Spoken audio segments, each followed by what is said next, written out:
So now we're going to sit for meditation. If you'd like to find a comfortable position for yourself in meditation, with your right leg on your left leg, your right hand on your left hand, the index finger of your right hand touching against the thumb of your left hand, with your palms facing upwards and your hands resting in a relaxed way in your lap. Close your eyes very gently. Close your eyes as if you were going to go to sleep. And adjust your body to make it appropriate for meditation. Because the sort of posture which is suitable for meditation must be relaxed in every way. Therefore, imagine that your body is relaxed completely. Relax so that there is no remaining part of your body which has any stress or tension anymore, all the way from the muscles of your eyes, forehead, temples. May they all be completely relaxed. The muscles of your shoulders, both arms, right down to the tips of your fingers. Make sure they are all completely relaxed. Relax the muscles of your body, chest, trunk and abdomen, making sure they are all completely relaxed, all the way down to the tips of your toes. Adjust your posture so that it's suitable for meditation, both stable and relaxed. If you're able to adjust your body properly, you'll have the feeling that you're not leaning too far forward, nor too far back, not too far to the right nor to the left, but you'll feel stable, rather like a mountain unshaken by the winds blowing from the four directions. You'll be able to sit for a long time without having to move around too much. This is the proper sort of position which we're aiming for. And sitting with your right leg on your left leg, your right hand on your left hand, with the index finger of your right hand touching against the thumb of your left hand. In fact, it's the most perfect position, which has been modeled from the posture of the body of enlightenment. The living Buddha inside us sits in exactly the same position. He has an upright position, sitting cross-legged, in a perfect position of poise. Therefore, adjust your body properly before you sit for meditation any further. You shouldn't pay attention to any external distractions. You have to make sure your body is properly adjusted before continuing with the next stages of the practice.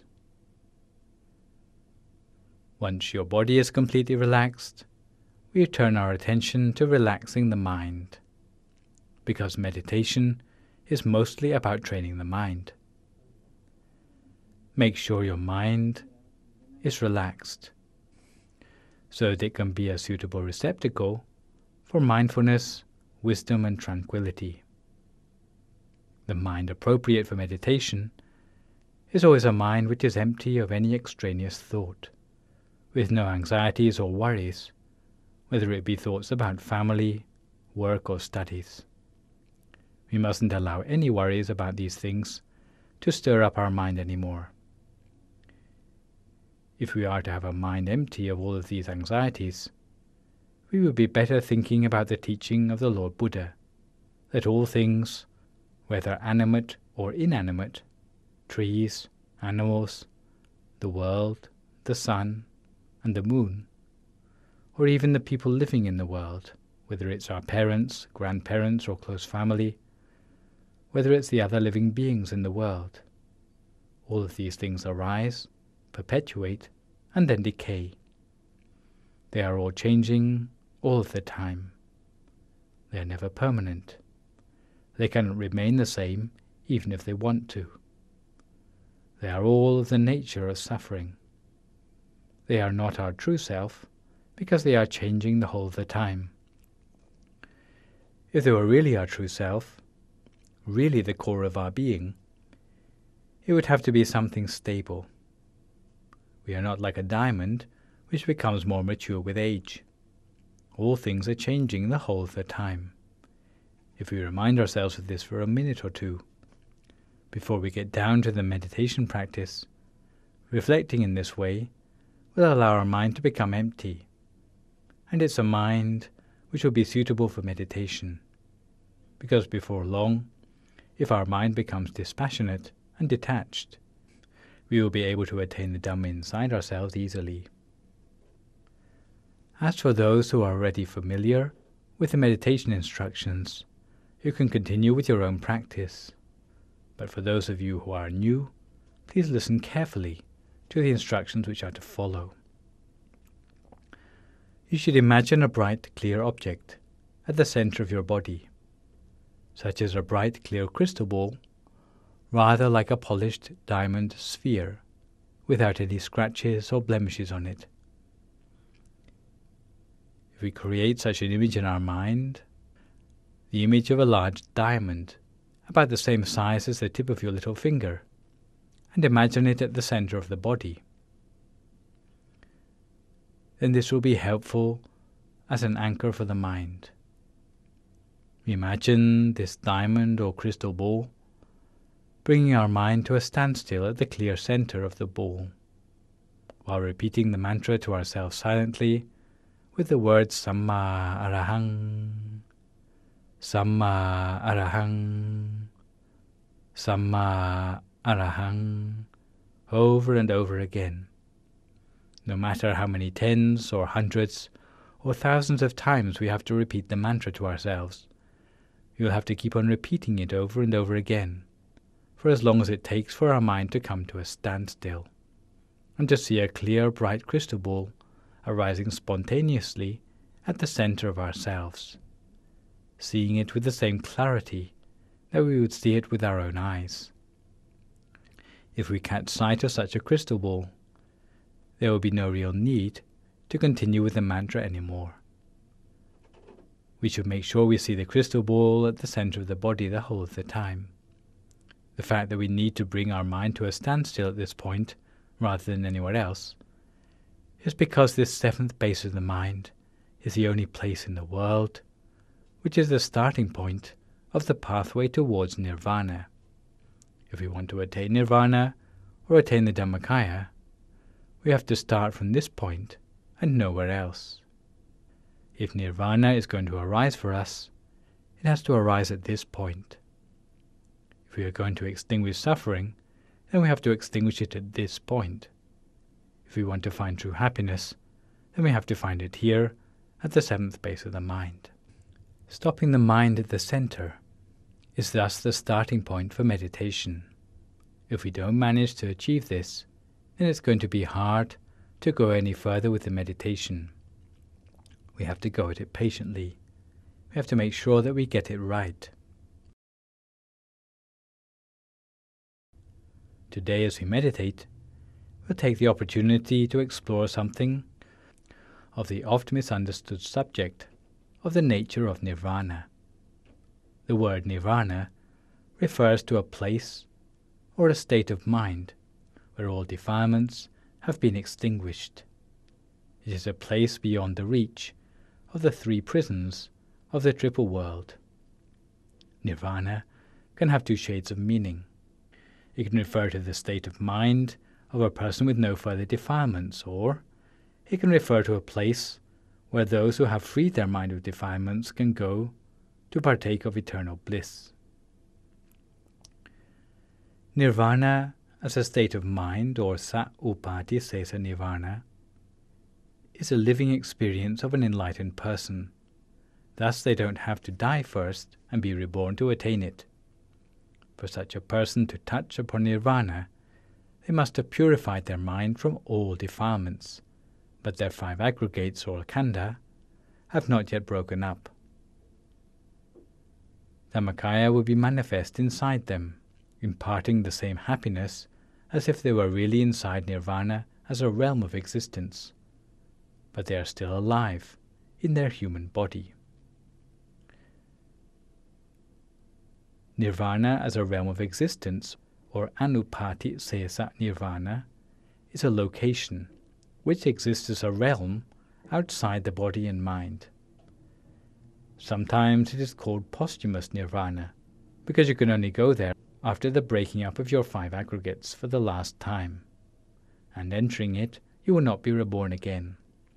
At the end of their final lifetime, the body of enlightenment of a person who has become unified with Nirvana as a state of mind will be drawn to the center of the body and enter upon Nirvana as a realm of existence, something which is the quest of all the noble ones. Nirvana is an empty area outside the triple world, which is beyond the reach of suffering. The place is the abode of all the bodies of enlightenment, of all the fully enlightened Buddhas, Pacceka Buddhas, and Arahants who have attained enlightenment in the past. Nirvana is full of all their bodies of enlightenment. In that place there is only happiness, because no suffering can reach there. There is no rebirth, aging, sickness or death, because everything is made up of Dhamma aggregates. This place cannot support people or angels or Brahmas, because such beings are not made up of Dhamma aggregates. Only bodies of enlightenment can enter thereon. This is the type of Nirvana that you can only attain when you are an Arahant, a Pacceka Buddha, or a fully enlightened Buddha, who passes away from this world for the last time. When the 5 aggregates of their physical body break up at death, their body of enlightenment will be attracted directly into Nirvana. Nirvana actually exists, but is not made up of normal elements like earth, water, wind and fire, in the same way as the things we can see with the naked eye. It is neither in this world nor another world. It is not the sun, the moon, or the stars, because all of those things are still within the 3 spheres or bhava, and are hence mundane or lokiya. Nirvana is outside the 3 spheres, and is transcendental or lokuttara. In Nirvana there is no movement, no coming or going. Those who have attained Nirvana are able to see past Buddhas sitting deep in meditation or Nirodha Samapati, more numerous than all the grains of sand in the 4 cosmic oceans. All that remain to them are their Dhamma bodies, but their Dhamma bodies are more exquisite than any Dhamma body you can perceive within yourself. Dhamma bodies that are self-sufficient with boundless happiness, independent of any outside influence, because the minds of all those Buddhas have transcended all suffering entirely and have attained the true fulfillment of life.